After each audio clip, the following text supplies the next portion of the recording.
마지막 리포트는 어떤 거죠? 네, 유한타증권의 민병구 용기님께서 홀로 기다린 일본의 남은 보상 8가지 강세 요인을 반영한 일본 증시라고 말씀을 해주셨습니다. 최근에 밸류 프로그램에 대한 내용이 나왔는데 생각보다는 기대보다는 조금 미진한 결과 이렇게 발표가 되었다고 나왔는데 네. 오히려 일본 시장, 일본이 어떻게 흘러가는지를 보면서 저희가 어떻게 대응을 하면 될지에 대한 좀 참고 자료로 보면 좋지 않을까 해서 가져왔습니다. 네. 하긴 뭐 밸류업 프로그램이 1차적으로 발표가 되긴 했지만 5월 달에 2차 세미나가 있고 예. 네. 또 7월 전까지 뭐 상법 개정 등 여러 가지 또 추가적인 조치를 한다고 돼 있기 때문에 네. 네, 이게 끝난 모멘텀은 아니에요. 그죠? 네, 맞습니다. 네. 자, 내용 한번 보겠습니다. 일본의 사례를 통해서 우리의 앞으로의 증시의 흐름을 알 수가 있기 때문에 네. 강세 원인이 총 4가지가 있는데 그 중에서 이제 환율 먼저 말씀드리면 수출 그리고 기업 이익의 개선입니다. 아래 첫 번째 왼쪽 그림 봐주시면은 일본 수출 물량은 장기간 큰 변화가 없었으나 지난 12월 수출 금액은 역대 최고치를 경신했습니다. 해외 생산 거점을 잘 갖춘 도요타는 최근 24년도 영업이익 전망치를 4천억엔 상향했는데 이 중에서 2,350억 엔은 환율 효과라고 합니다. 엔화 약세가 경제적 효과가 막대했다는 점이 잘 확인되는 대목이고 자동차 산업은 일본의 전체 제조업 중 해외 생산 비중이 가장 높은 산업이다라고 말씀을 해주셨습니다. 환율로 인한 디플레 탈출 기대감도 있는데 한국은 일본보다 수출 의존도가 높은데 한국 증시는 환율 약세에 부정적으로 반응한다고 합니다. 통화가치 하락이 경제 펀더멘탈 악화를 의미한다는 점인데 외국인 투자선의 환자손도 야기한다는 점 그리고 달러 또는 안전자산 선호 국면에 나타난다는 현상이라는 점 등을 그 원인으로 보고 있습니다. 반면에 일본 증시의 반응이 다른 것은 반대급부인 수입 물가 상승이 디플레이션에 만연했던 일본 경제에 더 큰 영향을 가지고 특히 22년도 이후 진행된 이번 엔화 약세 국면은 일본 경제의 문제가 아니라 미국과의 금리차 확대로 인해 나타나는 것이 명백하다는 점에서 더욱 그렇다고 합니다. 더불어서 여행 수지가 크게 개선이 되고 있는데 엔화가 주요 통화 대비로도 약세가 크게 진행되면서 관광지로서의 일본의 매력을 높이는 변수로 작용이 되었습니다. 여행 수지 개선은 서비스업 경제에 활력을 불어넣었고 여행 수지는 역대 최고치를 경신하고 있어서 리오프닝과 맞물린 이러한 시기적 수혜도 일본 증시에 대한 투자 심리 개선에 일조했을 것으로 판단이 된다라고 해서 결국엔 환율 하나로도 디플레이션 탈출 기대감 그리고 수출 기업 이익 개선 이 두 가지를 이뤄냈다라고 봐주시면 될 것 같습니다. 네. 여기서 이제 첫 번째 줄에 쓰여 있듯이 한국이 일본보다 수출 의존도가 훨씬 높기 네. 때문에 네. 원화 약세가 되고 달러 강세로 가면 네. 사실은 지금 일본 증시가 보였던 것처럼 네. 우리 증시가 굉장히 좋아야 되거든요. 네, 맞습니다. 근데 항상 보면 반대예요. 네. 네, 원화 가치가 오히려 강세로 가면서 환율이 떨어질 때 시장이 더 위로 튀고 네. 처음에 환율이 이렇게 올라가면서 원화가 약세가 되면 수출 기업들은 실적이 굉장히 나중에 좋아지는 게 네. 보이는데도 주가가 안 올라요 처음에. 실제로 현대 기아차가 작년에 그런 모습을 많이 실적은 실제로 잘 나왔거든요. 그렇죠. 네네. 네. 그런 모습이고 일본 기업 같은 경우에는 2012년도에 그 아베 정권이 들어오면서 이 그 세 가지 화살 해가지고 금융 완화 정책, 재정 확대 등등 하면서 돈을 막 풀면서 엔화 가치가 떨어지니까 그때부터 증시가 랠리가 시작됐었거든요. 네. 최근에도 마찬가지고 자 그런 측면에서는 좀 아쉬운 부분이 있긴 하다 그죠? 네. 네. 자, 두 번째 강세 원인은 또 뭐죠? 정책입니다.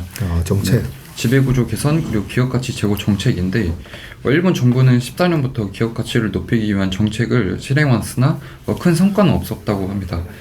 그러나 23년도 엔화 약세로 증시 모멘텀이 재개되고 거래소의 기업가치 제고 요구가 더해지면서 일본 증시내 PBR 1배 초과 기업 비중이 22년도 말 47%에서 현재 62%로 급증을 했고 일본 거래소는 기업가치 제고 계획을 수립하지 않은 기업들의 명단을 매월 공개해서 압박해 나갈 예정이다 라고 발표를 했습니다.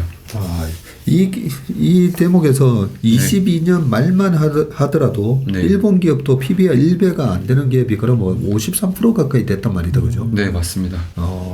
근데 지금은 현재 1배 이상이 62%나 됐으니까 되게 많이 올라왔네요. 네. 이런 정책이 전 굉장히 중요하다고 생각을 하는 게 네. 어떤 저희가 알고 있는 임플란트 기업 하나가 있는데 자사주를 굉장히 많이 들고 있음에도 불구하고 어떤 투자를 굉장히 많이 해야 되거나 네. 그런 비즈니스 구조가 아님에도 그 자사주를 활용을 지금 안 하고 있거든요. 네. 그런 모습들을 보면은 어떤 정책적으로 이렇게 일본처럼 약간 매월 공개해서 압박해 나가는 그런 모습들이 정책적으로 많이 나와야 될 것으로 좀 판단이 되고 있습니다. 네. 사실 뭐 자사주 매입 소각 같은 거는 거의 뭐 산수 수학처럼 네. 보죠. 네. 예, 되면 반드시 그 PBR이나 여러 가지가 개선, ROE가 개선되는 그런 효과가 나오는데 네. 아직 그런 부분에 대해서 적극적인 정책을 기업에서 안 하는 게 네. 투자자로서는 상당히 아쉬운데 그걸 한번 고쳐보겠다고 지금 정부가 이번에 네. 밸류업 프로그램을 한 거니까요. 장기적으로 그런 효과가 나오기를 바랍니다. 네, 맞습니다. 다음으로 BOJ 통화 정책이 있는데 일본은행은 2010년도 지수 ETF 매입이라는 초유의 정책을 도입했고 이후 지수 조정 구간마다 매입량을 늘리면서 증시를 지탱하는 역할을 수행해왔다고 합니다. 일본은행의 지수 ETF 매입은 연간 12조엔을 한도로 필요시 매수할 수 있으며 현재 일본은행의 지수 ETF 보유 금액은 37.2조 원에 달한다고 합니다. 하나로 약 350조 원에 달하는 규모입니다. 야, 이거는 처음 듣네. 네. 그동안에 우리 왕정 차장께서 중국 CSI였나요? 네, 세상. 네, 중국 투자공사에서 그죠? ETF를 매수한다라고 봤었는데, 야, 일본 은행도 BOJ다 그죠? 네.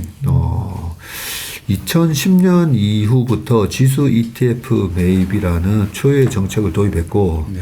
현재 이게 일본 지수만 해당될 거다 그죠? 네, 맞습니다. 일본 기업을 언더라잉 에셋으로 가져가는 ETF 보유 금액이 우리나라 돈으로 350조를 샀다고요? 네, 맞습니다. 이거 우리나라도 해야 되겠는데 그죠? 당연히 해야죠. 네. 저 어제 KBS 모니 올라가서 이 밸류업이 되려면 각자 역할을 다 해야 된다 얘기를 하거든요. 정부는 정부대로, 네, 맞습니다. 거래소는 거래소대로, 네. 그다음에 국민연금을 비롯한 기관 투자가는 또 기관 투자가가 해야 될 역할이 네. 있는 거예요.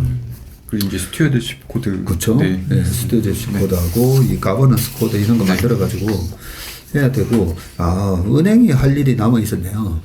네, 우리나라 한국은행이 하든 아니면 한국투자공사라고 또 있잖아요. 예. 네.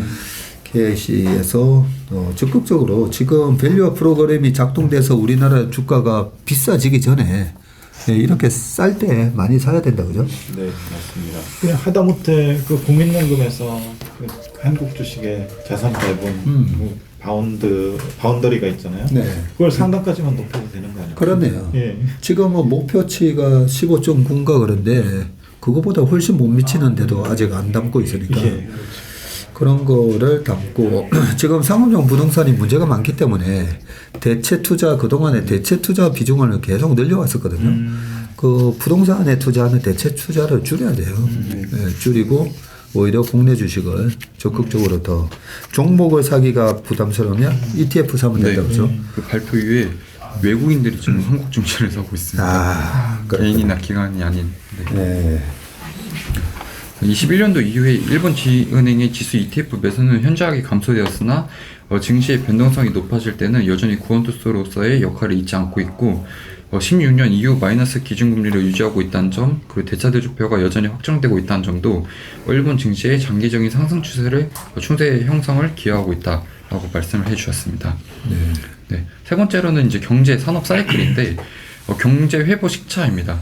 코로나 이후 경제가 회복되는 과정에서 국가별로 시기와 양상이 달랐는데 미국의 실질 GDP가 코로나 이전 수준을 회복한 것은 21년도 1분기, 동일은 22년도 1분기였으나 일본은 23년도 1분기에야 손실을 만회했고 작년 일본의 경제 성장률은 한국을 넘어선 것으로 집계 되는데 이러한 경제의 높은 활력도 일본 증시에 대한 투자 매력을 높인 것으로 판단이 된다. 라고 말씀을 해주셨고 그에 대해서 더 세밀하게 들어가면 자동차 반도체 업황 회복인데 산업 측면에서는 주력인 자동차 반도체 업황 회복이 진행되고 있습니다. 대표 기업인 도요타는 2년 연속 사상 최대 매출을 냈고 어드반테스트, 도쿄 일렉트론도 주가 역시 역사적 신고가를 경신하고 있습니다. 네. 그러게요. 전부 다 수출 기업이다, 그죠? 네, 맞습니다. 마지막으로 또 수급에 관련된 내용인데 후광통과 탈중국, 그 장기적 스토리 변화입니다. 23년도 강화됐던 글로벌 자금의 탈중국 기조는 다양한 호재라 하는 일본 증시에 수급이 집중되는 결과로 연결이 되었는데 20년도 상해 거래소에 역전됐던 일본 거래소의 시가총액은 작년 12월 다시 중국의 위상을 넘어섰다고 합니다. 한국 투자자의 일본 주식 보유 금액도 중국, 홍콩의 합산 규모를 상회하기 시작했습니다. 이에 대한 이유로는 미국과 중국의 디커플링은 장기간 지속될 것으로 예상이 되고 있는데 미국의 견제는 정부의 성향 차이가 아니라 패권 추구에서 비롯된 것이기 때문이고 중국 주식시장 규모와 정부 성향을 고려하면 일본이 중국을 대체하기 좋은 조건을 갖추고 있다고 합니다.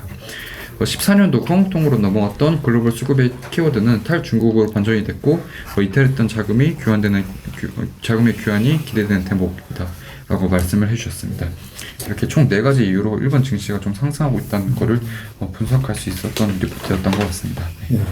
그 마지막 차트가 굉장히 의미가 있네요. 후광통의 피해가 컸던 일본이라고 해서 15년도에 그죠? 이 후광통이 열리면서 그때 상해 증시가 뭐 5,100까지 올라가고 그러고 나서 다시 좀 빠지긴 했지만 그때 중국으로 투자 비중이 늘면서 우리나라의 MSCI 그 리밸런싱이 2월, 5월, 8월, 11월 할 때마다 중국 증시 비중을 늘리기 위해서 한국 증시 비중을 계속 줄였어요. 네. 그때마다 계속 외국인 매도 자금이 나와서 좀 증시가 2018년 한 19년까지 좀 영향을 받았었는데 일본도 그렇게 피해를 받다가 자 이제는 후광통과 탈중국으로 하면서 이 수급이 일본 그리고 한국으로도 그죠? 네, 대만, 한국, 일본 이렇게.